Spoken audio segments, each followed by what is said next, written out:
show from a heavy metal perspective. From Danzig to death, to Dark Throne to Dr. Shrinker. Buckle up, things are about to get heavy. This is the Metal Podcast. Let's rock and roll. And welcome to the Metal Podcast. I am DJ, and I'm here with, as always, AC. How are you doing today, buddy? I'm good. I'm glad you didn't even try to give me a nice compliment. You just dropped that charade. It's okay. You'll get there one day. Yeah, I'm not the best with introductions, but I'm going to do my best here because we have a very special guest. And part of the show is we like to bring on diverse guests, and we like to tackle a lot of different categories. And, you know, this is the Metal Podcast, but we have a very exciting guest, Aben Eubanks. He is with Kelly Clarkson, guitarist, Grammy-nominated producer, an incredible person, man. Thank you so much for joining us today. How are you today, sir? Thank you so much. I am great. I'm great on this rainy day here in LA. Just enjoying the rare rain. One. Yeah, exactly. Enjoying rain while it's here because it's not often. Yeah, absolutely. And man, I'm so excited because I'm curious because I didn't really, to be honest, I didn't necessarily recognize or know that Kelly Clarkson had guitarists and that you've written some songs with her. and how does a guitarist get started with someone like that? Yeah, that's a good question. It's like, wait, she got guitars in her band. Hard to believe there's music there. Yeah, right. Yeah, no, it's funny enough. I was in another band, a Graham Colton band, and we were somehow we ended up on tour with her, opening for her, and we spent like a year doing one tour, and I got to know her. She was a fellow Texan.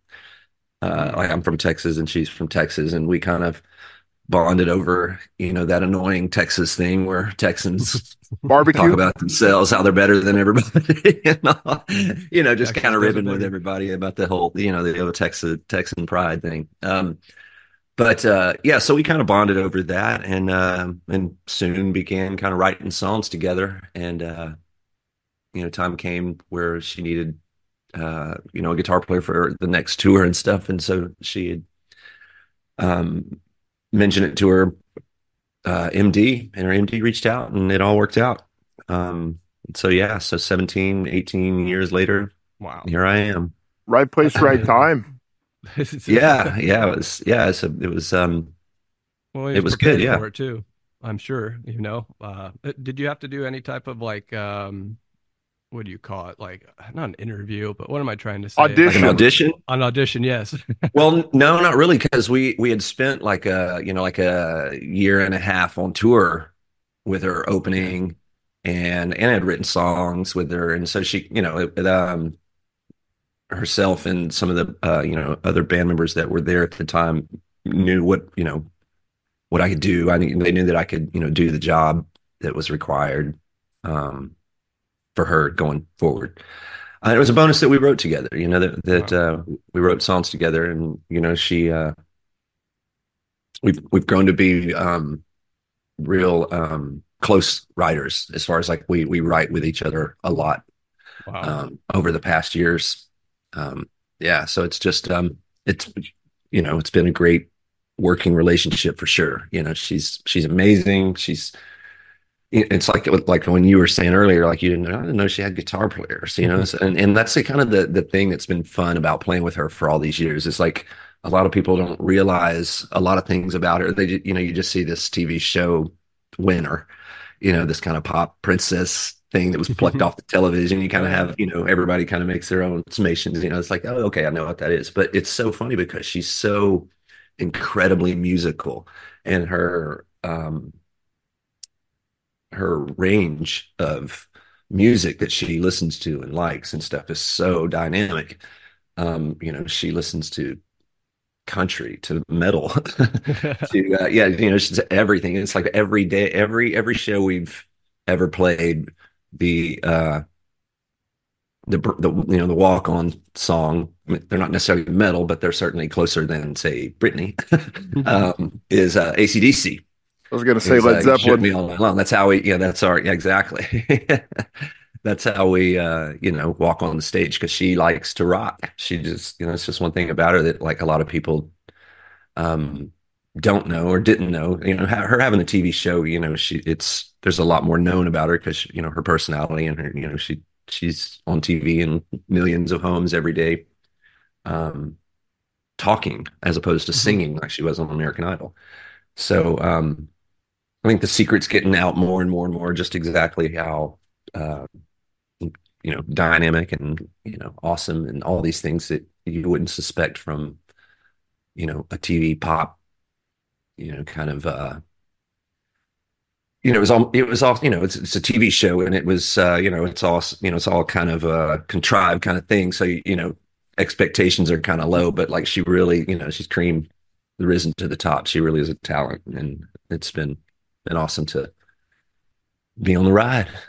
Absolutely. I mean, she's been a fixture in the culture for over 20 years. I mean, I first found out about her probably like everyone else watching American Idol, the first season, the From Justin to Kelly. Didn't see that when I was aware of it. I've only seen bits and now you haven't probably seen not it. missing a lot. Well, it's kind of funny about that whole thing is that that movie is so infamous.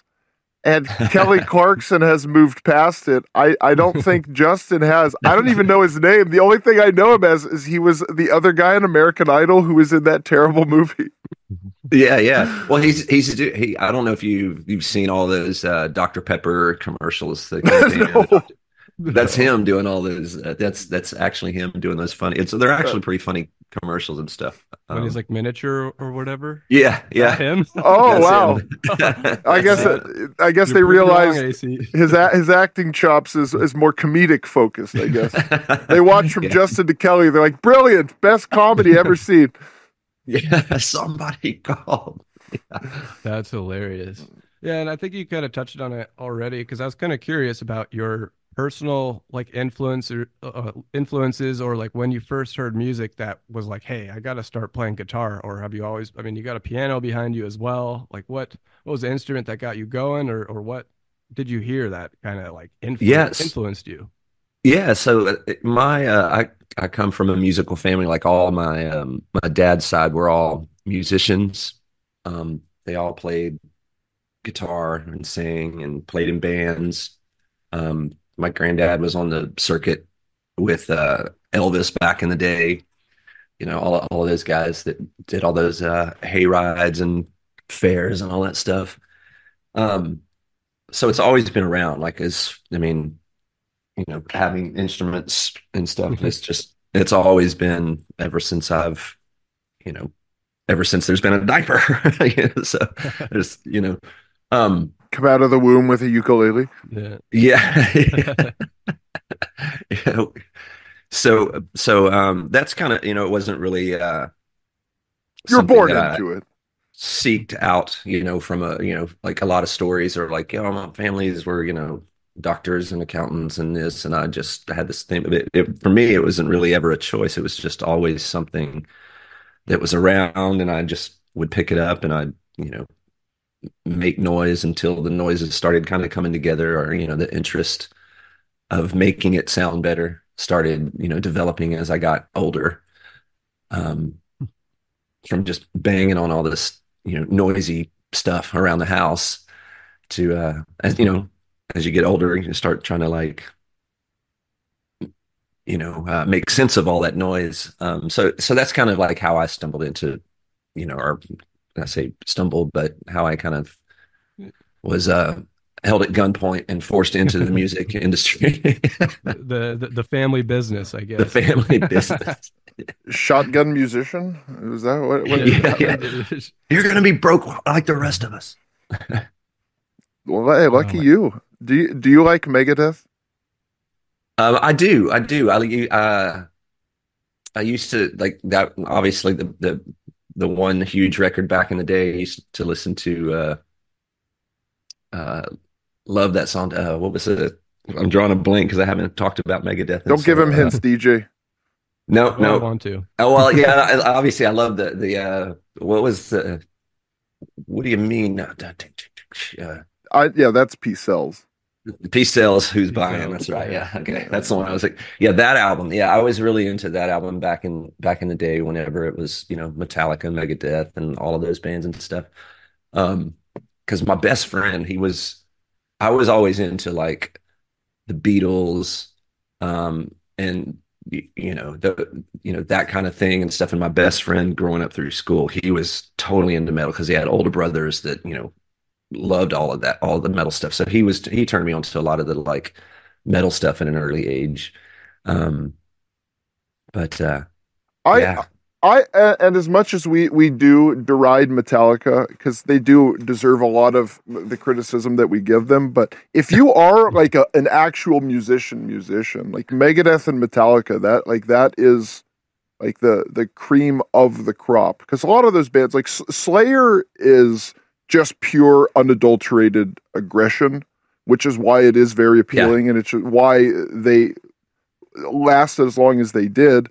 But there is a lot of like actual pure musicianship with Megadeth, and the seminal album is Rust in Peace. Not my favorite, but that's the one that everyone knows. But that one is the one with the guitar player that is the most notable, is Marty Friedman. Do you know his story? Marty Friedman. Do you know his story for joining Megadeth? No. So he had 2 auditions to go to one day, and it was Megadeth or Madonna. And he just, I don't remember the reason that he said he went with it, but he picked Megadeth for some reason. But those were his options, and that's what I was thinking when DJ asked you how'd you get involved with Kelly Clarkson. I'm like, was it Kelly Clarkson or Megadeth? Were these his options? It was Kelly or Typo Negative, and I was kind of, I was torn. But in the end, no, I understand. Pete was his health wasn't doing so good those days, so you went with someone who's a little more fresh. I get you. I know. Exactly. What have you been listening to lately? Outside of listening? Yeah. Just like outside of Kelly Clarkson stuff. Well, my Sirius XM top channels are the Beatles and Hair Nation on channel 39. So it's always on one or two. It's always on one of those stations. I'm either listening to the Beatles channel or I'm listening to Hair Nation. So any of those bands that appear on Hair Nation is what I've been listening to, from Kicks to Quiet Riot to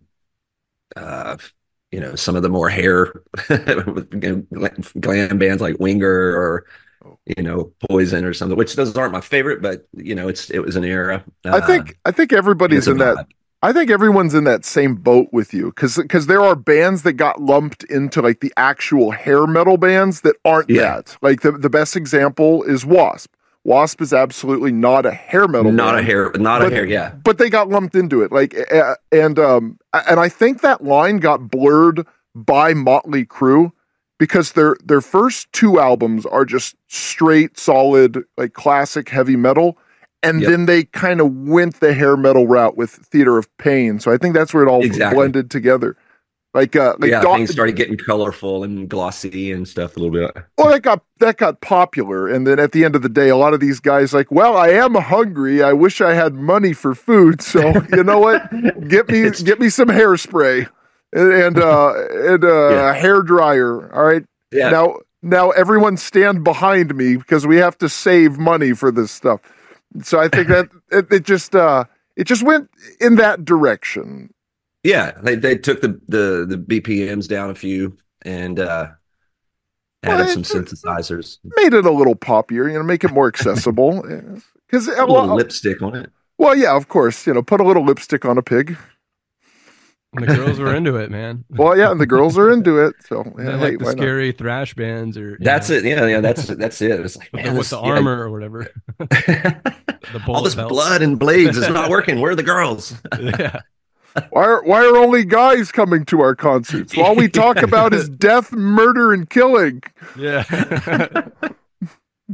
Where's my mom? It's true. Who's your favorite hair band?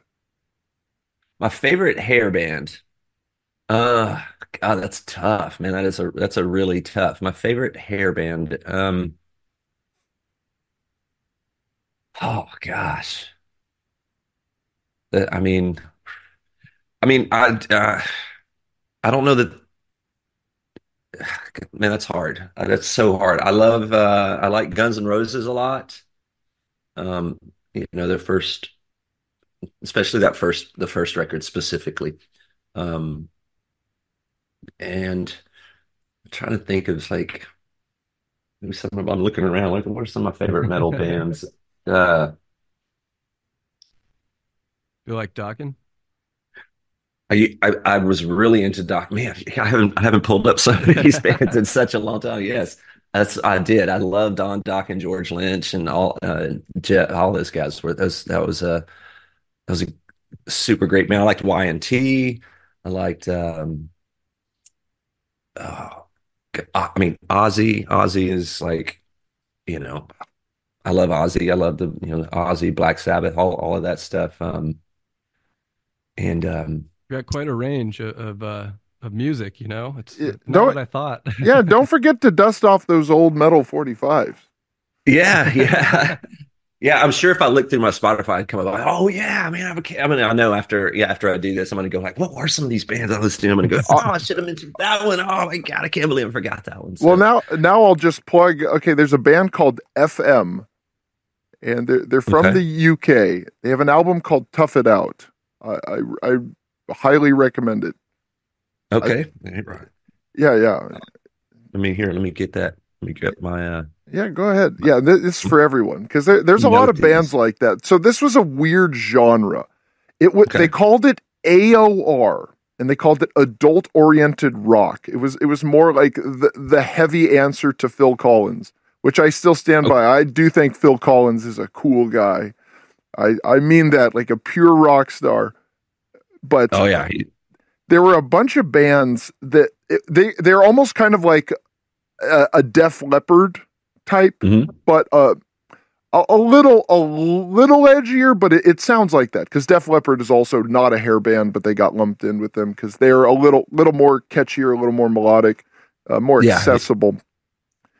that's true. That's true. But there's a lot of bands. They're mostly European. As far as I know, like I'm sure that there's some American ones. Now there's a band called Icon who Oh yeah. I spoke about in high regard, and DJ completely tuned it out, and then came back to me a few months later. Have you heard of Icon? Like, yeah, I told you about them. You did? Oh, guess you didn't listen. Yeah, that's another one. Icon. They have an album called Night of the Crime. I actually think they are from Texas as well. Arizona, I think. Are they from Arizona? Okay, okay, Arizona. I think. Yeah. okay. All right. Yeah, but it seemed to be mostly European bands. There's a great band called Alien. Oh yeah. Yeah, there's a lot of good stuff, and it was weird because hair metal got really big, and we've talked about this. I do think metal is an op. I think it was done to normalize satanic imagery, and once that was normalized, once they got the nihilism of the '90s, just do heroin and do nothing, and then that's cool. Then they didn't need it anymore. But metal has real staying power. That's why we have on the guitar player for Kelly Clarkson, who's two radio stations are the Beatles and Hair Nation. So it's That's it. still years later. It's still going through people's Spotify, whatever internet playlists because no one listens to CDs anymore. Do you buy records? Occasionally, only like real special ones, like real special that I feel that like, okay, this has to be in the special vinyl collection. I Right. don't go out and just like collect vinyl. I'm not like the big vinyl guy that I've got vinyls of everything. I don't do it. I keep it curated Efficient. to yes, Yeah. because they're so big. They take up so much damn space. Yeah, and it's just so much easier. You have it all on your phone. Like I get it. 10 years ago, someone was trying to convince me to ditch my record collection and just put it all on Spotify. But at the time, I had so many things that were not available on Spotify, and then Yes. I just knew they weren't. Now I'm sure it's all there. Like, because Yeah. so many bands because of YouTube and and TikTok, they've had a resurgence. It's not just metal; it's just in general. Like how many TikToks have that ABBA song "Gimme Gimme Gimme" on it? And because of that, how many millions of plays does that have on YouTube? It's the internet has given a lot of longevity to a lot of things. Because before, if you didn't see it on TV or like a poster at the record store, you didn't know it existed. It's true. It's true. Now everything it spreads so easily, like because you don't have just TV, but now you have YouTube. I mean, it's basically TV, and every streaming platform, it's all okay. What Kelly Clarkson was on the TV show with the people punch people. Gosh dang it, is that right? People punch people. It's like the kids. It's like the Karate Kid show. Wasn't she on that? Am I wrong about that? Guested on that. Yeah, there was some pop star was on that show. I don't remember, but the point is, it's there's so much cross pollination with everything now. Because before you would just have like there was Headbangers Ball, and just that's the only way to see metal, or there was and then there was Yo Raps, and that was the only way to see rap. Yeah, but now everything. Because of the culture is so blended, for better or for worse, it does give access to anything that you want. Like you can find it all. So if you're just out there, like you're just a young musician or whatever, like I want to know more about something, it's in your pocket. Like literally. It's fascinating. Yeah. Like we're discovering music. You used to have to go to, I remember like going to Peaches in Dallas. Peaches Records, and like that's how you discovered new bands or something. Like you heard someone mention it, and then you had to go find it, like physically in a store. And now, like you said, it's right in your phone, and everything is so blended and stuff as well. Like you were saying, it's like I was listening to. Speaking of like metal, like I had no idea that Carrie Underwood, another kind of similar kind of like what you wouldn't expect to be, but she was on Octane. She was like on a metal show, like playing her metal favorites, and the stuff that she played, it was amazing because she was talking about, this is what I listened to, before I go on stage, and this is Carrie, country pop star or whatever. And so she goes, this is, I can't remember the name of the band. I've never even heard of them because it was so deep, and she played it and it came out, I was going it's a Cannibal Corpse, probably. Man, this is Carrie Underwood. Listen to this before she goes on stage. I was like, wow. And it just in a again, I was reading another article was talking about the country music, how it's globally growing and like all this stuff because of because the internet has made the world so much smaller, especially in music. You have access to all that music, no matter not only where you are here, but like anywhere in the world. And I think that, that's just been this perpetually growing, thing in music that's made it so accessible and expand and grow and give it so much more of that staying power, like you were talking about earlier, like metal, here to stay. It's so accessible. It just continues to go out there and find new fans and find new, things that embed it into, culture and. Well, people want it. Yeah, absolutely. Like people, it's great. It's awesome to see.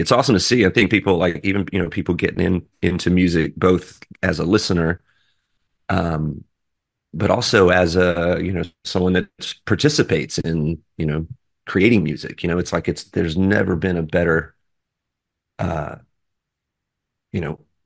there's never been a bigger ramp, so to speak, to get into it because there's so many outlets. The internet and everything has just exploded the opportunity wide open, and anyone can find their tribe and find their demographic and find their market, because the lanes are out there. The lanes are out there. You just you jump on because the internet it's here for you, people. Yeah, It's yeah. here for you. The internet has a lot of problems, and there's a lot of bad things on there. So you just have to you got to work with it. You really have to take the good with the bad with everything, because not everything is going to be to everyone's liking. But Yeah. you just have to find a way to make something work for you. But what you're just saying about how it's not just a good time for a listener, but someone who participates. Well, if the music is good enough, it will make people want to become a musician, because it's not like playing a sport where you're like, well, I'm 17 years old, I'm 5'1". Yeah, I'm probably not going to be able to be a pro basketball player, or I have I have a clubbed foot, so I can't play soccer or something. But did you like Radiohead? Love Radiohead. They have that song. Anyone can play guitar, Yes. and That's it's true. yeah, that's true. I mean, They're I guess if you don't have hands, you can't play guitar, and I'm sorry if you don't. But for the most part, if you have working appendages, you can be a musician. You can find the thing. So do you know the band Cannibal Corpse? I've heard of him. I've heard of him. Cannibal Corpse is kind of like the Metallica of death metal. Like they're Okay, bigger name. Maybe they're not the best, but it's something like Death Metal 101. Cannibal Corpse.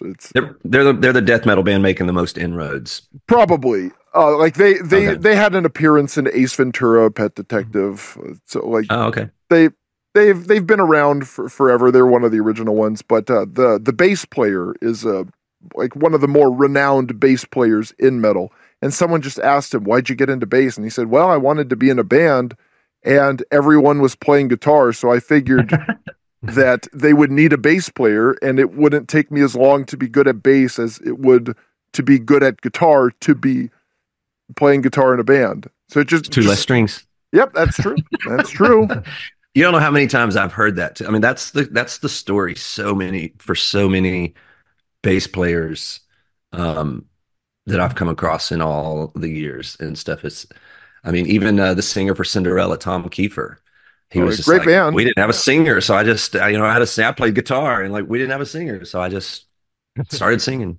That's another band that got lumped into the hair band category. They looked like one, but they were definitely not a hair metal band. They are a very good band.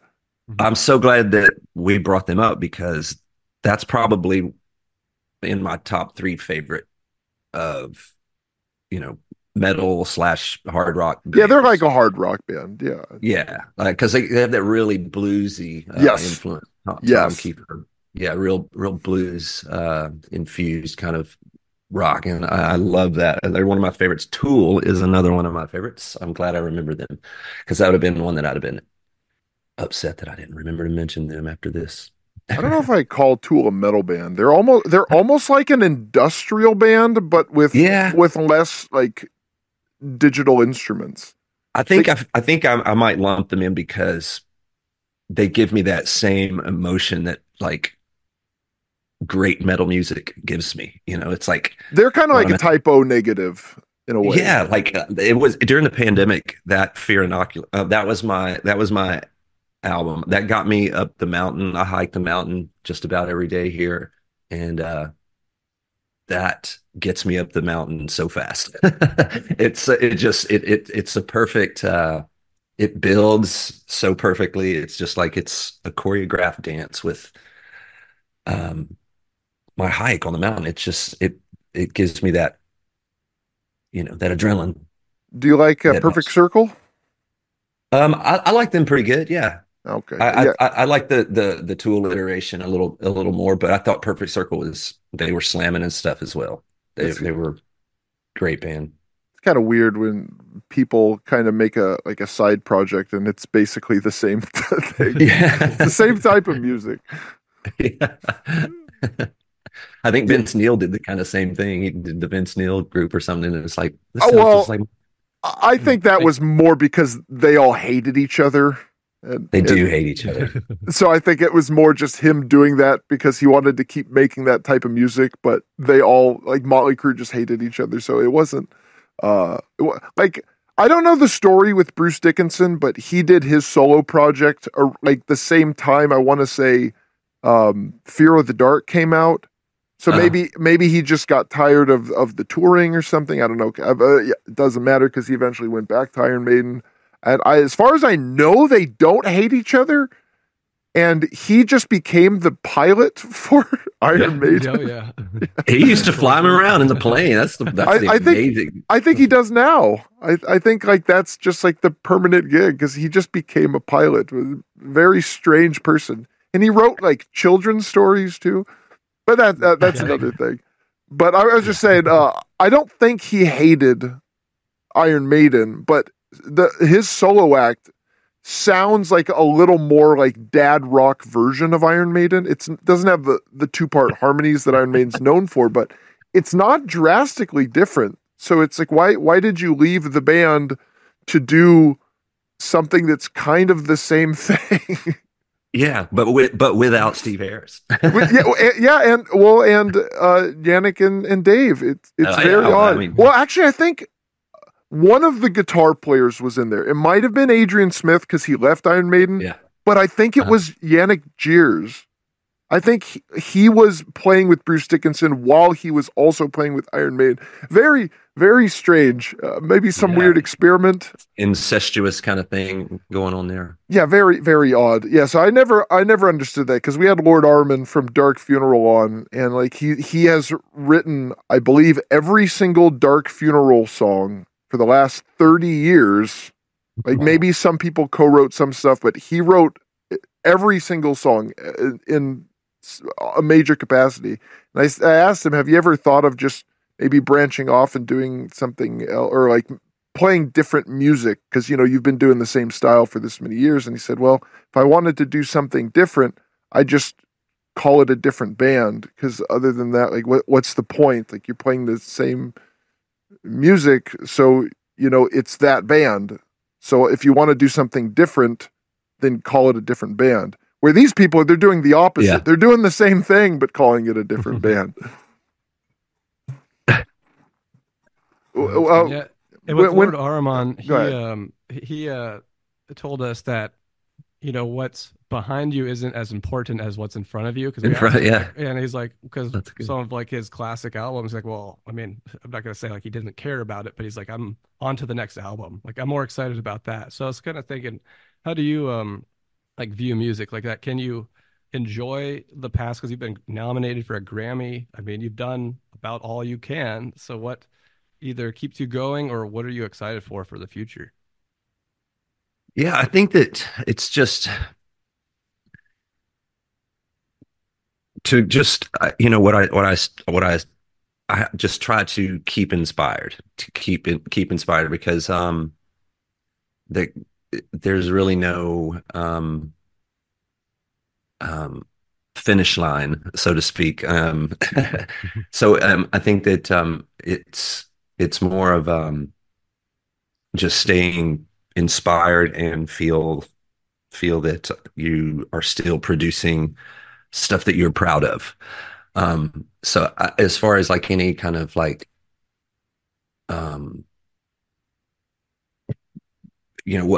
what keeps me that, and it's like, so I just try to constantly feed the my creative hunger, appetite, and and that goes in a lot of ways of like when I mentioned like hike, I like to hike a lot and try to draw inspiration on different musics that that I listen to, or I listen to a lot of audiobooks and stuff as well to draw inspiration, because I usually don't listen to like fiction or story, or they're mainly something to feed creativity, whether that be another person's kind of perspective or their journey, or what their thoughts are, or that kind of thing, or an industry thing, some, just looking for inspiration. That's kind of that's kind of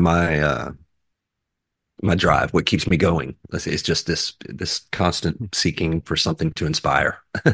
Nice. Do you like movies? I do, but I don't. It's one that movies is it's I have a special relationship with movies. I know I don't exactly what you mean, by the way. Yeah, because I don't spend a lot of time watching a lot of movies. For some reason, sitting still, um, watching a movie, there has to be a reason Hmm. for me. Like otherwise, I want to be productive, or like there's Yeah. it. My mind just doesn't work like that. Like it doesn't. Seems It like you doesn't. like to learn. Yes, exactly. It doesn't like I spent the pandemic just like taking online courses, like music theories Wow. and stuff like that. Just because you couldn't get out, right? You couldn't get out, and so you had to bring it all in. Um, but yeah, with movies, and movies just seem like they're getting longer and longer, and it's just like the longer they get, the more checked out I am. It's like, oh, They this one's over 3 hours. I'm they definitely they never were seeing that. they were all like 90 minutes in the 80s, and now they're like Yes, 2 hours and 45 minutes, like minimum. yes. Like, Like everything that I'm like, oh, that looks interesting. I might sit down and watch that. And they're like, oh yeah, it's 3 hours and 20 minutes. I'm like, yeah, I'm not gonna watch that. remember when that Peter Jackson King Kong movie came out, Oh and yeah. all anyone talked about was how long it was? And like that movie is only slightly longer than like the average action fare these days. Yeah, Mhm. yeah, I know. And then Lord of the Rings came out and changed everything. Now it's like everything is so so damn long. Well, it was weird. Like Lord of the Rings was like the last good movie. Like if I watch a movie, I really don't want to watch anything that came out after 1987. Like Yeah, I was watching Highlander the other day. No, I just watched that today. Nice, yeah, it's like that's That's awesome. funny. Like now I see a trailer for anything. I was like, who wants to watch this? yeah, and especially for 3 hours, right? Yeah. For three Well, yeah, hours. yeah. There was a movie that came out like 15 years ago. I don't remember what it was called, but it was about the like a pizza delivery guy who gets forced to like rob a bank or something. I can't remember. Um, Oh, I Didn't think that it actually happen? And they put a probably. bomb on him? I don't know. Maybe that, somewhere but in Florida. probably. Yeah, yeah. Florida man robs bank, Florida man. Florida disguised as pizza pizza man. Uh, but the movie was like 80 minutes or something, and that was the most notable thing. And I remember like, whoa, it's a movie it's under 90 minutes now. Like, whoa, I can't believe it. I never saw the movie. I heard it was bad, but I just remember hearing that it was so short, and I just couldn't believe it. Because I Wow. checked out of movies, I don't know, like 10 years ago, and I was just like, I don't care anymore. Because And so I get so much uh ridicule from well, everyone that knows me, that's ever sat down at a TV with me. It's like I never get to a movie. I'll sit and go through 900 trailers, just to kind of see. But again, I'll look through the trailer like, oh, that's awesome. I love that. That looks great. And then it's like, but I just don't have 2 hours. I just don't. I can't do it. yeah, So it's a it's lot. ironic because I'll sit there and watch 9 hours of trailers, but I won't commit to a Oh movie. gosh, you're every Zoomer now. You're just watching the TikTok all day, but you can't watch the movie. Yeah, yes. A lot of the times I will put on a movie when I need to sit down and just practice an instrument, whether it's Yeah, guitar or bass or um, piano, and that's a good excuse for me because I don't want to just sit there and just like play scales because that's not fun. It's just yeah. practicing like legato or sweeps or that's not fun. But if I'm watching a movie, which I don't want to sit down and watch a movie, especially now, they. But bringing up Highlander specifically, the movie starts with a Queen song. And it's not a big budget movie. Like imagine that there was an era where one of the biggest rock bands in the world will make music like for your movie. Like Yeah, I they think also did all did, the songs. yeah, and they Hmm. did the music for Flash Gordon also. And it's not like some small band where like, yeah, we can get them cheap, but they're willing to do it. And that era, it doesn't exist anymore. When was the last time like a big band did music for a movie? Because like we're at this era, like, you know, Guardians of the Galaxy kind of changed the landscape for having all these old pop songs be in your movie. But how about a band? And we talk about this a lot. Rock and roll does not exist in the mainstream outside of people that are like 60, 70 years old. Yeah. Like I'm still hearing about like Kiss and Pink Floyd, AC/DC. Like we have members of these bands are dying. Like Paul I thought about this just the other day. Go ahead. I thought about this just the other day because there's that band. I think they might be from Italy. That Mindscan. I don't know if I'm pronouncing it right. That Mindscan or Manscan or whatever. But they're actually like a kind of a heavy rock band, and they're the only ones that I ever hear on the radio. They're the only ones in any of like the Grammy nominations and stuff. Right now, it's just going through the Grammy nominations, and it excites me that there's at least those guys. Like I'm excited for them because it's like, oh, there's you know, the dying breath of like loud guitars. Yeah, why doesn't that exist? I mean, I think I know why, but like when you hear most modern rock, it's like 21 Pilots or Imagine Dragons, and those bands, again, I'll say it again, they're softer than bread. They're softer than REO Speedwagon. Like there is no aggression. Like, and obviously we can go two sides of the coin. Like we can go with like Morbid Angel, like where it's just like pure unadulterated aggression, or you can have something like Shot in the Dark by Ozzy Osbourne, where it is more radio friendly.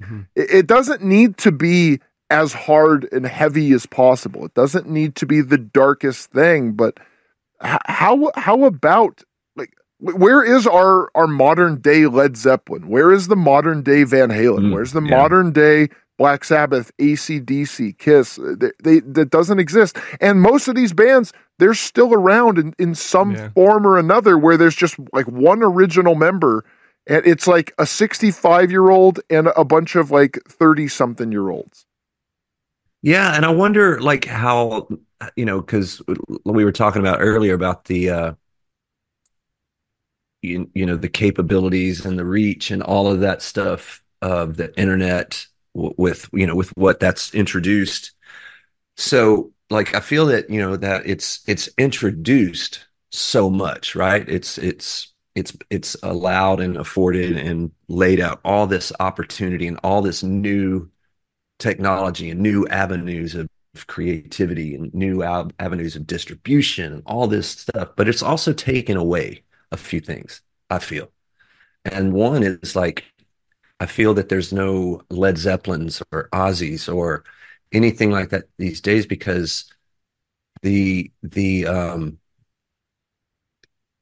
the exposure. You know, what made I feel those bands so who they are, you know, like these mythical creatures, was because of their mythology. You know, you didn't see them, you didn't have so much access to them. You know, you didn't see, you know, Ozzy in his front yard picking up his paper, you know, or you know, like the internet has everything, you know, you can see everything. You see, you know, Taylor Swift at a ball game. You see, you know, people, you know, walking on the streets, going into 7-Eleven, like this, all of these things where, you know, Ozzy used to be like the Prince of Darkness guy that exists somewhere in the ether out there. That they called him the heads off. Yeah, they called him the Prince of Darkness. Yeah, the Prince of Darkness. Fucking bubbles. What are bubbles? You know, Prince of Darkness. Yeah, and then he became like almost he replaced what's the guy from Family Ties? Bateman. No. I can't remember. Grossman. No, that's not Family Matters. It's Silver Spoon. No, no. Family Ties was the one with Michael J. Fox. Was Alex P. Keaton. But yeah, the dad, I can't remember his name, but they called him America's Dad, and like that, Ozzy Osbourne like became that at a certain point. The Osbournes. Dang it, I can't remember that. The show is called Family Ties. It was like it was about a kid whose parents were hippies, so he rebelled against them by being a young Republican. It's actually kind of a funny premise for his show, but Yeah, they called him. I want to say Michael Gross. I want to say that's his name. Oh yeah, that's it. Michael Gross. Yeah, I think because that's his name. Justine Bateman. Yes, she was the sister. Jason Bateman's. Yes. Yeah, Jason Bateman. That's why I was getting Bateman. The Bateman, it was his sister. So it's the same one I was thinking of. Yeah. Yes. Yeah, Family Ties with Michael Gross. That's right. Michael Grossman. That's right. Yes, America's Dad. And then it became Ozzy Osbourne. Well, it's like one of my favorite Weird Al songs, TMZ, the parody of "You Belong with Me" by Taylor Swift, and it is pretty much about how celebrities have become kind of like exhibits at a zoo. Like everything they do, like they used to be these people that would be in some kind of art expression, whether it's a movie, a TV show, or some musical piece, and then they would come out and give some lame speech about some issue, and that was it. And then they would go back into the shadows until their next whatever celebrity appearance, and now they're like person who walks dog, like person who drops their Dunkin' Donuts. But I think that applies to everyone, not just rock and roll, because now it's more accessible than ever. Like now, like you didn't just have to be like Glenn Danzig hearing Blue Cheer and then just speeding it up and talking about B movies, and then now you have the Misfits. It's because this guy had this one record. Now you have AC/DC. Now you have Led Zeppelin. Now you have Metallica, Megadeth, Dark Funeral, Kelly Clarkson. Like you have everything around you. Yet the mainstream is like 90% hip hop. Yeah. Where is the rock and roll? And the answer is it's suppressed. It has to be that, because there are millions of unsigned metal bands that if you went to like local metal club, because you're out here in LA, like you know that like there's metal bands playing at the Whiskey still, or the Key Club. No, Key Club is still there. The House of Blues is gone. Yeah, sure, Rainbow. Yeah, whatever. Mm-hmm. It's all there. Like you don't have to travel far to go to see a smaller metal show. They're all there. Yeah. Yet it's completely ignored. And I'm not gonna sit here and pretend that like metal needs to be at the front, because I know it is a niche type of music. I do think it is the thrash metal is the peak of rock and roll. But I do understand that it is not necessarily appealing on a mainstream level. Do you like Steve Vai, Inge Malmsteen, or Joe Satriani, like those guitar gurus?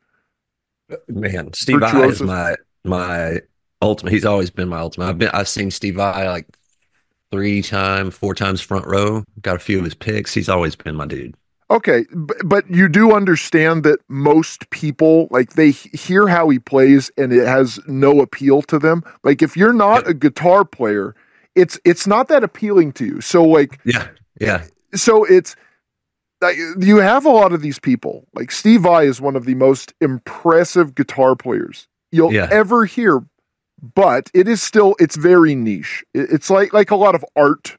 Like you grab some person off the street who's walking out of a Burger King with like 3 Whoppers and large fries, and just say, "Hey, come to this art exhibit," and then be like, "I don't understand any of it." It's still niche, but I don't think like AC/DC, Guns N' Roses, Led Zeppelin is niche. Like that is mass appeal. Like if you're walking out to, you said "You Shook Me All Night Long," right? Mm-hmm. Which is one of my favorite AC/DC songs. My favorite is "Gone Shootin'," which is featured on Beavis and Butthead Do America soundtrack. Okay, a great song. But there's mass appeal, and it should be out there. When you have probably at least 1 billion people that are hearing this that are not in bands, like why have they not picked up their instrument to start this band, and why is Capitol Records not paying the big money to produce them? Like do you know the song "Bongos" by Cardi B? By Cardi B? Yes. Okay, yeah. So we I looked. wonder if that's the same one. It probably is, but we looked up the budget for the music video was like $3 million. It was something really high. It's a 3-minute song, and we talk about how everything is so accessible now. That comes with not just music production, but video production. Mhm. Like right now, So much. are you on what are you on right now? Like what is your camera that you're using? What is my what now? Your camera. Because you look Just the one in my studio display, the Apple Studio display that I have. so is it a built-in, like it's built 'cause into it your follows me. computer? Yeah, it'll follow me. See, it's Okay. Oh, that's cool. Right. Yeah. So my point is your resolution is great. You're looking good. It's not like a cheap camcorder from 1993. Mhm. You could make a music video right now for free, essentially. Now Oh, you absolutely. might you might need to pay a little bit of money to make it look a little better, but not that much more. Editing I mean, it's software in post, yeah. In post, you're totally. I mean, I mean, they're making movies on the phone. It's incredible. It's Yeah, exactly. So it's not like, well, we can't sign these young bands because it costs too much to promote them. No, you can you can send out your B team to you got your iPhone 15, that it's a new phone, but I'm sure that camera is state of the art. You got well, some of these kids, you just hire one of these, hire some Exactly. of these social media guys that are just doing incredible things with their phone, just to promote their dance. Yeah, exactly. Yeah, you can get the B team out there that would probably work just for promotion. Like remember when internships used to be this type of thing? It was unpaid work, but you're getting the experience. Now it's just a tag. That's the new internship, is just to tag me. yeah, and that's all you need to do. So there's no excuse to not have a band. You can put out a good music video. You can boost it on YouTube or Instagram or TikTok or whatever. So it's not like it's a money issue because it's almost free to promote it. Because all like Capitol Records or Atlantic, whatever, pick a big major label. They have whatever their following is on their social medias. Just put out a video. Yeah. So that's the thing. They've already got the infrastructure. It's easy to just say, here's Coldplay, and we'll tack this guy on here, or whatever it is. Yeah. You just new young band, like 3 20-year-olds that just released something, and it's easy to make music sound good. Do you produce any of the music? I do. Okay, yeah. So like about. I'm assuming you're doing digital. You're not on the reel-to-reel or 4-track. Yeah, no reels. Yeah, no. Yeah. Haven't touched actual tape in a minute. Yeah, but you know how much simpler it is to make music.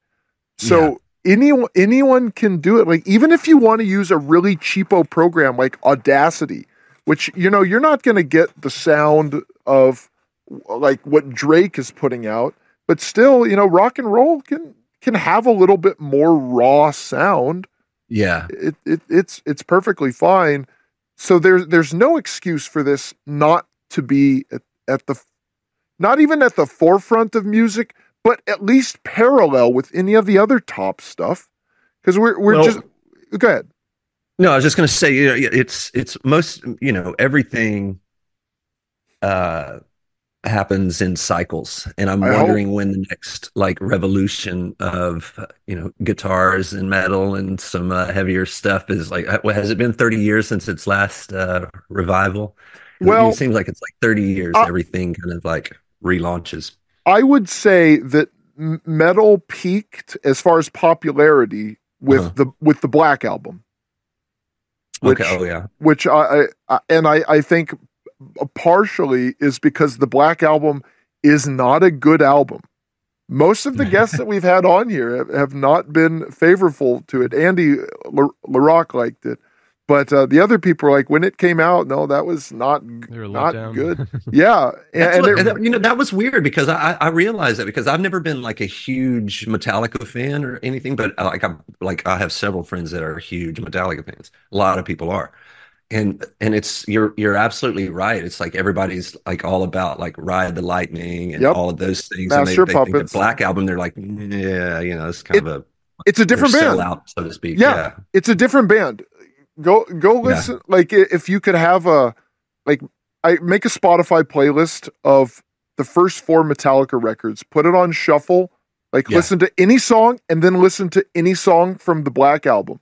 Yeah. Well, it's just like And- what you and were talking keep about doing earlier that. with the Theater of Pain versus, Too Fast for Love, or, those kinds of things. Two different Yeah. like It's animals almost. yes. And Metallica, even like if they had a different name, I think it would be a little more forgiving, but they're called Metallica. So they're supposed to be kind of the archons of metal. They put it in their Flagship name. for metal. Yeah. And after that is just you had a huge decline in aggression. And I think that's what was appealing to people because, people can like grunge, but it really is depressing music. Some of it has a little more like Soundgarden is a little bit of an outlier. Like there's a little bit more energy there. But the rest of those Seattle bands, it really is like dark, depressing music, and it is reflective of the time. Like it is, And the place. Have you been to Seattle? Seattle's kind of a dark, dreary kind of place. I think it's the suicide capital of America. Yeah. It's pretty. Yeah, and you're right with the grunge. I mean, that's basically what grunge was. That was kind of a loud teen sulk.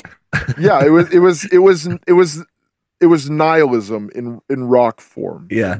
And that's not really appealing for a while. Like, it's nice that there's a new thing, and it's always nice. Like, it's like Christmas. You open your present, you got a new toy, and it's really cool for a while, and then the allure does wear off, and then that's kind of what grunge is, and that's why grunge doesn't have any staying power. Because how do you want to listen to depressing music all day? Like how long can you put up with that before you? I just know. Hell, I know. Like it starts taking its toll. Like I'm real big on like the thoughts in your head, like because the thoughts you have in your head, expand, right? That whatever you put energy into a thought, it expands. And it's only a few years after Poison's "Don't Need Nothing But a Good Time." like what a contrast there. And it's not like it's 10 years later. So I think it's about 30 years, and I don't know if things go in cycles because DJ and I both believe that rap's popularity is fake and it is pushed on people, and it's not because it sells, because music doesn't really sell anymore, because you don't like have people lining up to buy CDs, because it's all on Spotify. So it's pretty much people just buying their Spotify subscriptions, and it's doled out that way. And that just makes it easier for the consumer, instead of just like I'm waiting all night for this new album to come out. Oh, store's open, I got it. Oh, it sucks. Like now you can listen to it and just like, oh, this isn't good. Oh, let's go to the other thing, because there's a bunch of stuff out there. What was the last new record you listened to? Last new record that like I mean, if that doesn't make sense, like the most recent record that was released that you listened to. This sounds funny because I've been seeing a lot of hype on this new artist. They're putting a lot of stuff, they're backing her a lot and everything. This Tate McRae. I don't know if you guys. I'm aware of Tate McRae. Yeah, that Greedy. I think I think it was Greedy is the single that's real big right now. But anyway, there's been talk about this girl in this album for a long time. I think they're really getting behind this, and I listened to it, and it was just okay for me. I think that's the pattern that I've noticed, is the hype is there, but the music doesn't back the hype. And the goods. And I think that does go back to the Black Album, because the Black Album was hype, but the album before it, Injustice for All, is a really good thrash metal record. Yeah. And there was, and that album did sell very well, but the Black Album is one of the biggest metal albums of all time. Yeah. As far as like total sales. And right now, all these musicians, these modern ones, they all run on hype. The talent isn't there. And to bring it back full circle, the talent is there with Kelly Clarkson, and she is not at the top of the charts because the top of the charts are all these talentless, basically perverts. Like their songs are all about like sex and murder, and that's all of it. There's no wholesome music anymore. There's no like fun stuff. Yeah, because it comes down because at the end of the day, I mean, everybody's got a bottom line, and it's like it or not, it all comes back to like making money. I don't think right? so. I don't think so. No. Well, I think like with as far as like with labels and charts and all of that stuff, it's everything is behind a marketing campaign, and I say that in support of what you're saying as far as like the top of these charts. The top of these charts are occupied a lot of times by campaign and strategies and things that are outside the the walls of the cultural zeitgeist resonating and in taste and those things like that. Because I mean, you've heard it before. You're like, a song will come out and you're like, this song's terrible, this sucks or whatever, and you hear it 150 more times, and by the time it's over with, you're like, that's a pretty good song. It's like, it's repetition. It's been earwormed, and it's been now you have relativity to the song because you may have heard it when you were shopping, or you may have heard it when you at the gym saw a particular something outside your car or something like that. You start like it starts having a relationship because it's been around so long and you've heard it so many times, and it's it starts getting in your groove, and you're in its groove, and like the next thing you know is, it's a pretty decent song. Whereas 3 months earlier you're like, God, this song is terrible, I hate this song. Well, and this is why I say it's not about money, because it's not like, I mean, to an extent it kind of is, but they can just force people what to listen to, because all you need to do is just like when we had Rick Ernst on, who was working at MTV, he worked on 120 Minutes, and he said one day they told him like, yeah, we're just turn off the metal, we're not going to play that anymore. Like it wasn't, this isn't really being requested, this isn't hot anymore. No, they just said turn it off. So yeah, you can take the new song about Cardi B and her no parts and how many people she can fit inside at once, and then you hear it and you're like, this is awful. And then you hear it 150 times, and then you're like, oh yeah, no, this is a good song. But you do that with everything, and then eventually you just control the airwaves, and that's what people listen to now. You could do the same thing with Pantera.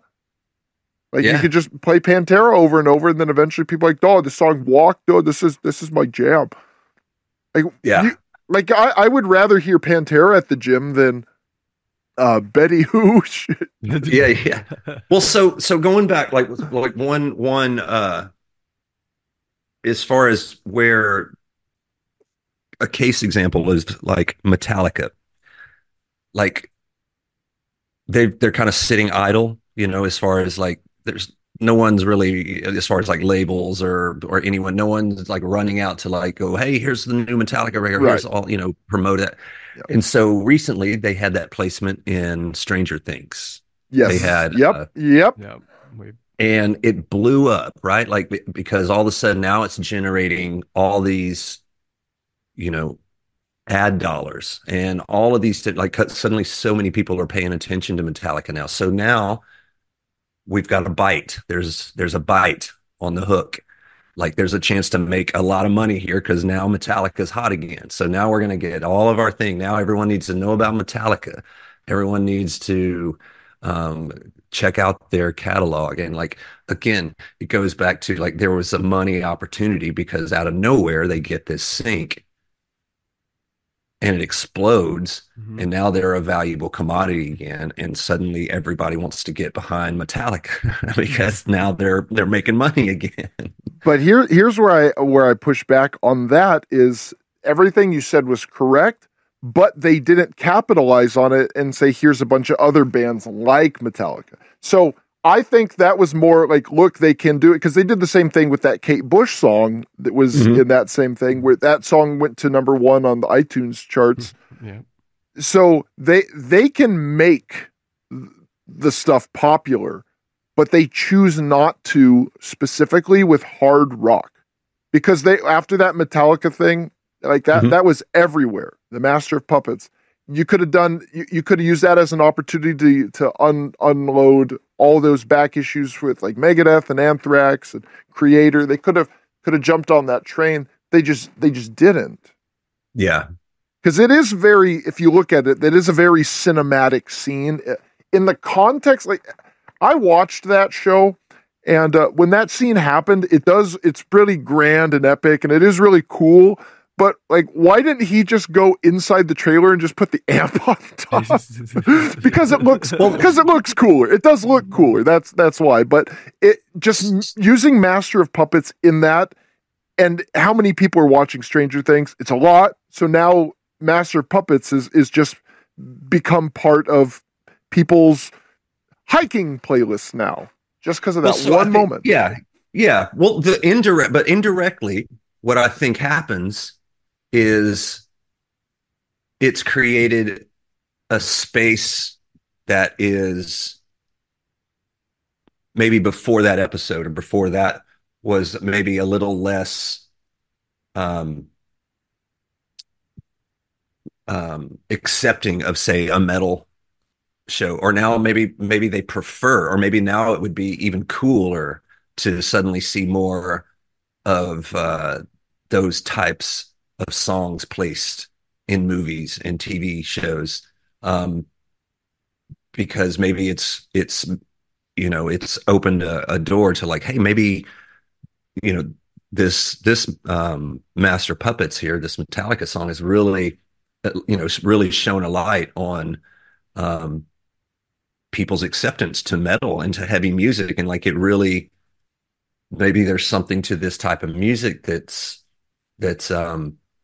really in sync and like really speaks to soundtrack, like emoting, emotional feelings through film and stuff. So like, wow, maybe there's something to metal, that is in that game too. Classical music, sets the mood in so much, film, and going back, yeah, pop songs. I think, was it Explosions in the Sky that did a soundtrack, did the complete soundtrack to what movie was that? Vanilla Sky, was it, with Tom Cruise? I think it might have been. I know the movie. I haven't seen it though. Anyway, it was a band out of Austin, an instrumental band that had done all that, but all that. So while what I say, like, money wise, as far as like, I think it's more of an indirect kind of approach to kind of what I was saying. I think it's more of a, instead of that Metallica being on there, they're going, okay, yeah, now let's, we need to make all bands, let's unload all the bands and see if everybody's accepting of all these different bands. And I think it goes back to what you were saying earlier about, like, it's kind of niche in that way, but there is material there that universally speaks to people. Maybe not all bands, maybe not like Typo Negative, that we're talking, and all, and not most of, say, Pantera's music, or Cannibal Corpse, most of Metallica's music for that matter. But there is metal music that I think that speaks to a broader thing, and I think they tapped into something and they exposed that with the Metallica placement.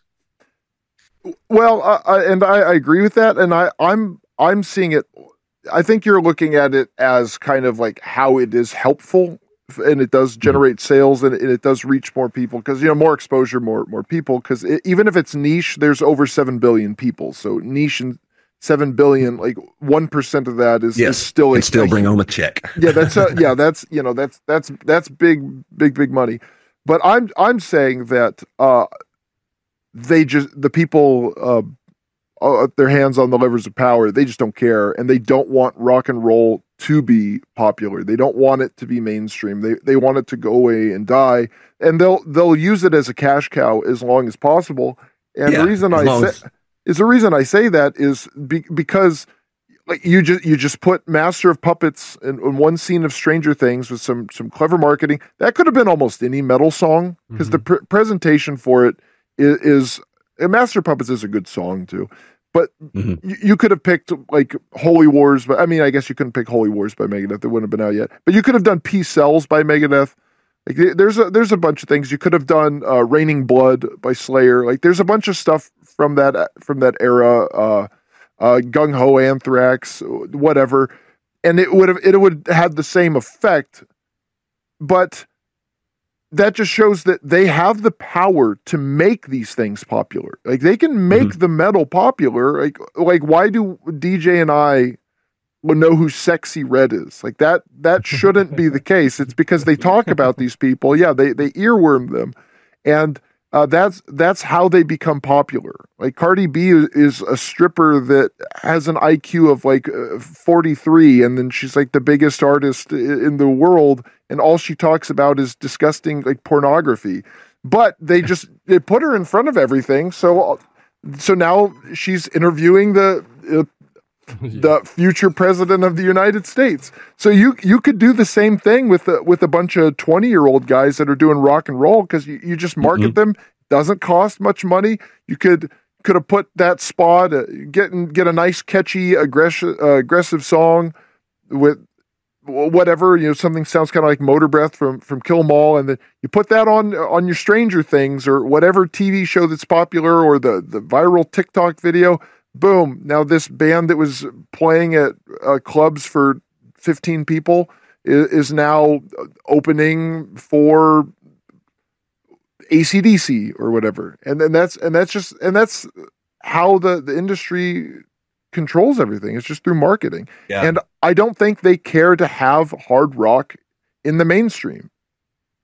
Well, I think if guitars ever make it back to the mainstream and stuff, I think that will help hard rock and metal and stuff, because those are types of music that are driven primarily by big guitars. Big guitars are just, as a guitar player, it breaks my heart. Yep. No, I agree. I agree that guitars are not more prominent in popular music right now. But that's just. But everybody loves big guitars. That's one of the reasons why those 70s acts were so big. Your Angus Young, your Jimmy Page, and of course, obviously, Eddie Van Halen. It was the but then along came the disco era, and then guitars were set in on the back burner. You didn't have a lot of guitar. Well, they kind of beat the disco though. They did beat the disco. Like they came out around the same time, but disco went away, and Led Zeppelin did break up. They didn't have like a career in the 80s, but Jimmy Page was still around. But Van Halen and AC/DC were both huge acts in the 80s, and even in the 80s, like that. I mean, that's where we get our Mick Mars, Dave Mustaine, even Steve Vai, who played with David Lee Roth. It's Zappa. Yeah. Well, I meant like as a follow up to Van Halen, because gotcha. He leaves Van Halen and then he replaces Eddie with a very similar player. Yep. But it's Eat 'em and Smile. Yep. Yeah. It's just big guitars were big, and even there was still a lot of that in the 90s. Like the only band that did not have good guitar, like lead guitar playing, that was still popular was Nirvana. Like Kurt Cobain was not a good guitar player, but Pearl Jam still had good guitar playing. Alice in Chains, Soundgarden, a lot of those bands, it's still like big guitar is still popular, and it's not a thing. Now, when are you gonna start shredding with Kelly Clarkson? Like when we're gonna have the big lead? I think you got to throw it in there. You got to throw it in there. She likes that kind of stuff. We do that in the live act. We have like harmony guitars where we go all Shankar. Just bring it back. Be the face of it. Just be the one that's doing that. It's bringing the guitars back. Yeah, and maybe encourage Taylor Swift to do it. And once she starts doing it, then it'll just be the regular thing. Yeah, and it's funny. Kelly's big in guitar. I mean, I send her music all the time, and there was a run where I was sending her a lot of basically piano driven music and stuff. And she was just like, man, give me some guitars. Like, come put some guitars. It's like, yes, okay, that's what I'm talking about. All right. Yes, all right, I'll pick up the guitar. Let's go. A guy a guy said to me once, there's no instrument that will ever sound better than an electric guitar. And while I don't necessarily agree, like I understand what they're saying. Like you take any song that's known, like Baker Street with the saxophone part. Now play that on a distorted electric guitar. You can make that sound really cool. So I believe it. I believe it. Yeah, I think it was Steve Miller who said there's no other feeling like walking on the edge of the stage and just ringing out a big E chord. yeah. Yeah. Yeah, there's a lot of cool things you can do with an electric guitar that a lot of instruments really can't. And of course, I do think the best diversity of sound is just going to come from an analog 80 synthesizer. But that's my personal thing, just because you can do so many different things. But an electric guitar just has this pure grit sound that it touches the soul. Absolutely. Like specifically when you get because you have a nice Les Paul there. Now, I personally don't like Les Pauls just because they're so heavy to play, but there's a lot of wood and there's a lot of sound. You can get a really good sound out of that. There's a reason that people play with them. So you can get a nice tight sound. What pickups do you have? I think those are just like, this is a Seymour in the bottom there. I put a Seymour Duncan. What was my tech told me which I just put pickups in another guitar, so I'm confused now. I think that's the it's the PAF in the top, and in the back is I want to say I'm drawing a blank on it. That's okay. Well, you just email us. We'll edit it in. Yeah. You know? I have a guitar tech that does. I let them handle it. Pick up and he does it. You ever tried EMGs? I did active pickups. I used to have those back in the 90s. I had a Jackson had a set of EMGs in there. Yeah, that's where you're going to get like the scariest sound. All that, yeah. I have EMGs in my bass. And nice. It gives it a nice. Do you like Cream? The band Cream? Yeah, or for in your coffee or in your, your cakes or the band Cream. Yeah, no, Cream. I gotta admit that I'm not a huge Eric Clapton fan. I also am not. I know it probably doesn't sit well with a lot of people. No, he's overrated. He is. Yeah. I'm just. I'm not. I've never really. I mean, I appreciate that he's a good guitar player, and obviously I acknowledge that he's done many great things. And he was best friends with my guy George Harrison, but. Yeah, his playing has just never been my thing. Well, Jack Bruce used a distorted bass, and it sounded very brutal at the time. It was very cutting edge. That's why I bring that up because Jack Bruce was great. In the bass. And that's where a lot of this Ginger Baker. Yep. And there's a lot of that comes down to a lot of these bands. I think like when you get to these older eras, it's less that they are good. And it's more that they're creative. And I'll say this, and I don't care what anyone says. I think Jimi Hendrix is extremely overrated as a player, as far as his ability, but it was the way he played that made him sound so distinct. Yeah.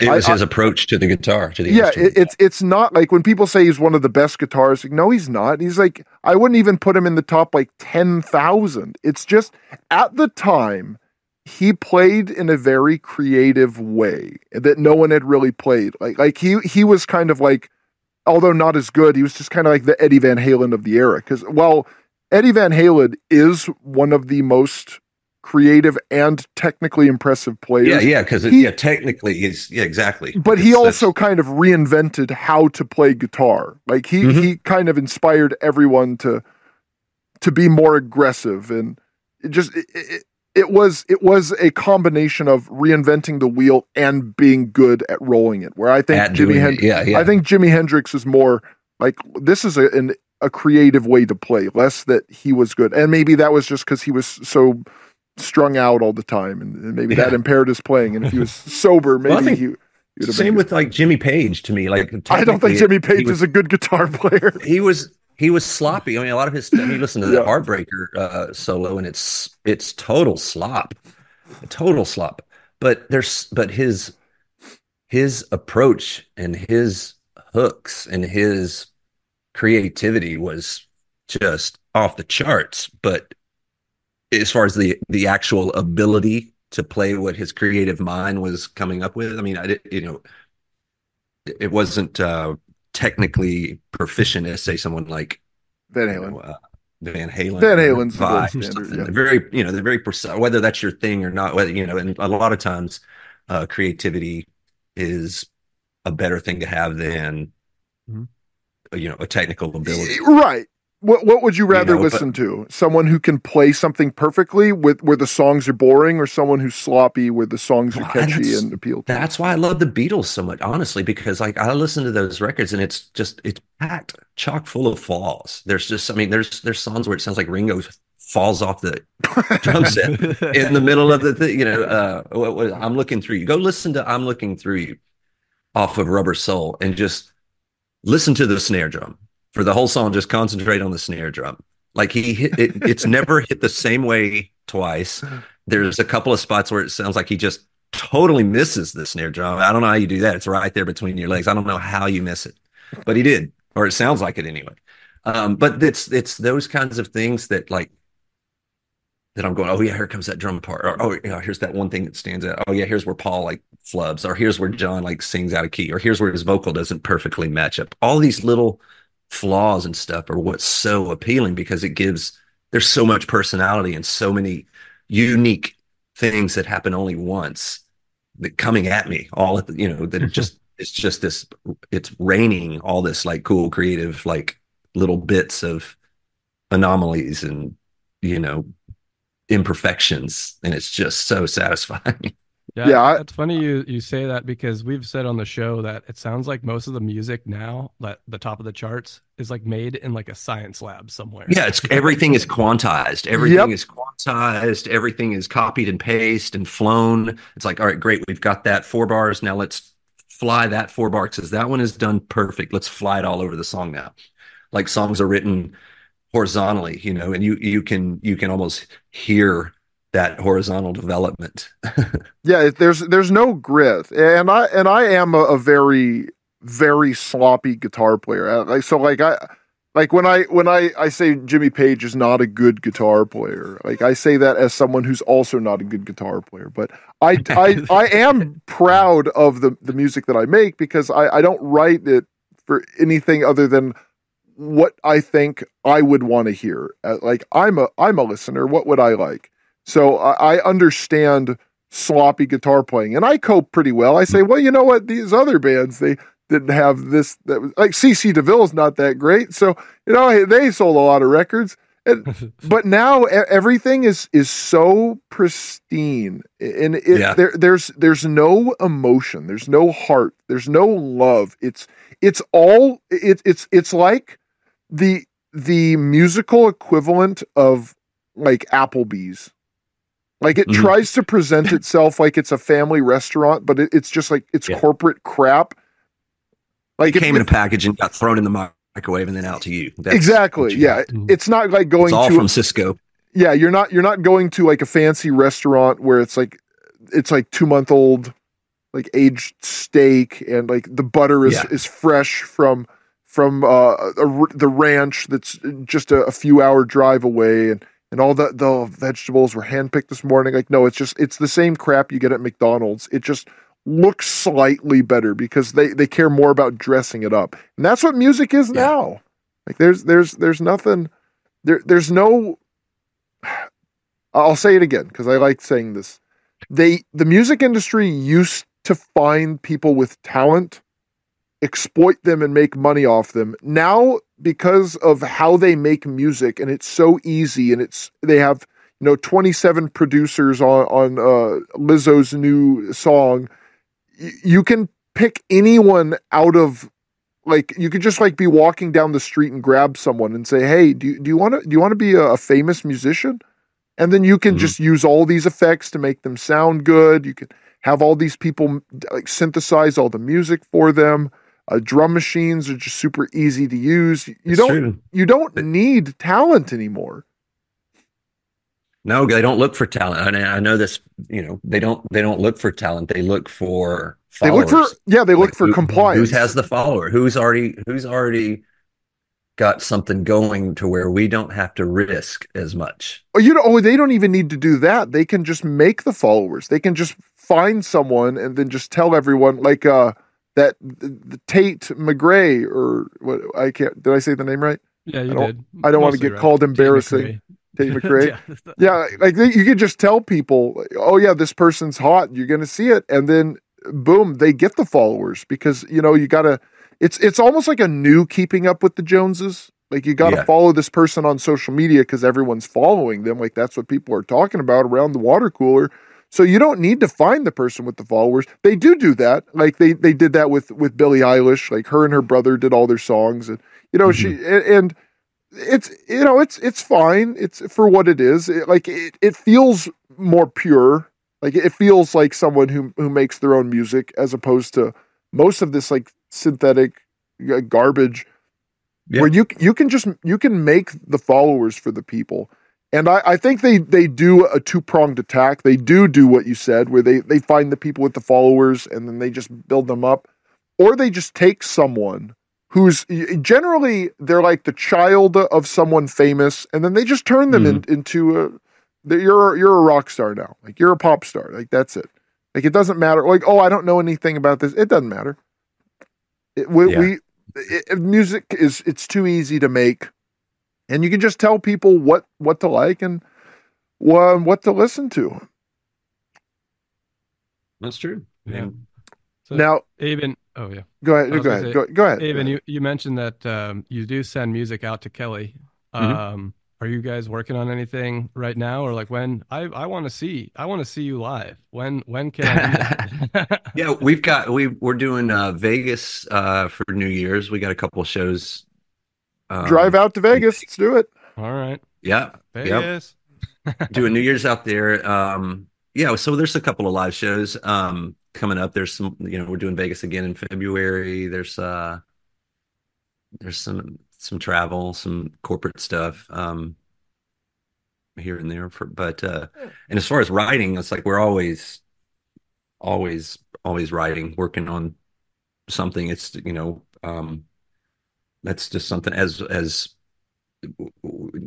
neither one of us, like, it never is like, okay, we're turning off. We're in this season now. We're like, put away the winter coats and stuff. Yeah, it's always like, hey, here's this idea, with no destination per se. Like, this is one for the next record, or this is one for, a Christmas project, or here's one for a movie sync, or, it always just comes from here's a cool idea, or here's, like, remember that song we heard that, like, oh, here's that, I heard that, so-and-so song, and I was like, I had to do a song kind of like that. I love that tempo, or I love that beat, or whatever. So I developed this, or I made this, or I had an idea about this. What if? So it's always seasonal for writing, or for collaborating on something. No, I like that. You're not putting yourself in a box, so to speak. Yeah. Yeah, That's smart. And that's the fun thing too. That's the fun thing about writing with her, because I can send her a metal track, and she's like, yeah, okay, let's do that. Okay, let's do that. Or send her my album. Okay, just send it over. I'll send it to her. Yeah. And that's another great thing about her, man. She's open to, like, all of that stuff as well. There's not. I could send her anything, because honestly, I'm not afraid of getting, like, that has, like, I'm not into that, or, like, she really is, like, there's no telling what she'll gravitate and write to, or what she'll be into. Like it does, like I can send her anything, Wow. and she's either into the actual music, not the genre. Um, you know, I think that's what she looks at first, is like the actual piece of music and not the genre, or where it fits in the big picture. I think if it's just a cool idea, Let's do and it. then let's do it. Yeah, Yeah, exactly. screw it. We've We'll do got it hard live. drives full of things of just do it that don't have homes, but That's but hilarious. Well, Mr. Eubanks, thank you so much. You went a little longer than normal, and we'll do one big episode, and I'm glad you were such a sport about it. This is yeah, man, time flies when you're having fun. I enjoyed the conversation. This is great. I don't get to talk about metal as much as I you like I come said, you back. caught me off guard trying Yeah, to think of some of these bands. come back anytime after you've been properly refreshed in metal. Yes, I mean, I know now I'm stoked. Now I got to go back and revisit all these bands you guys mentioned that I haven't thought about. Like that's the other thing. It's like you get Spotify and all these things, all It this all new runs stuff keeps together. coming and just piles on, and you forget about these, some of these buried things that used to bring you so much joy. Yeah, so tell the people where they can find you. Anything you want to tell them about? Anything at all you want to plug? Yeah, I mean, it's the holidays. Here's Christmas coming up and everything. And if you guys need some Christmas music to kind of set the mood and stuff, I've got a lot of Christmas music out there with Kelly.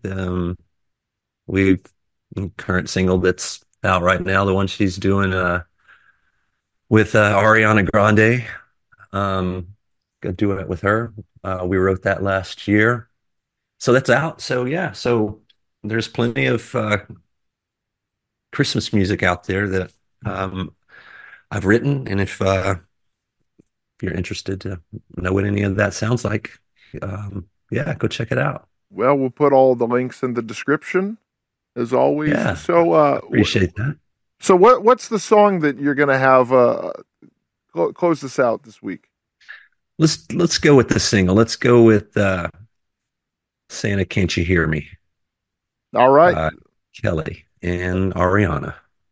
All right. Well, thank you, everybody. Nice. DJ, do you want to take us home? Yeah, no, thank you so much, Mr. Eubanks. This was fantastic. And thank you for being so generous with your time. And everyone go check out Aben Eubanks and Kelly Clarkson. And thank you again. And stay Absolutely. safe. Thank you so much for having me. Happy holidays to Absolutely. all. Yes, yes. Happy holidays.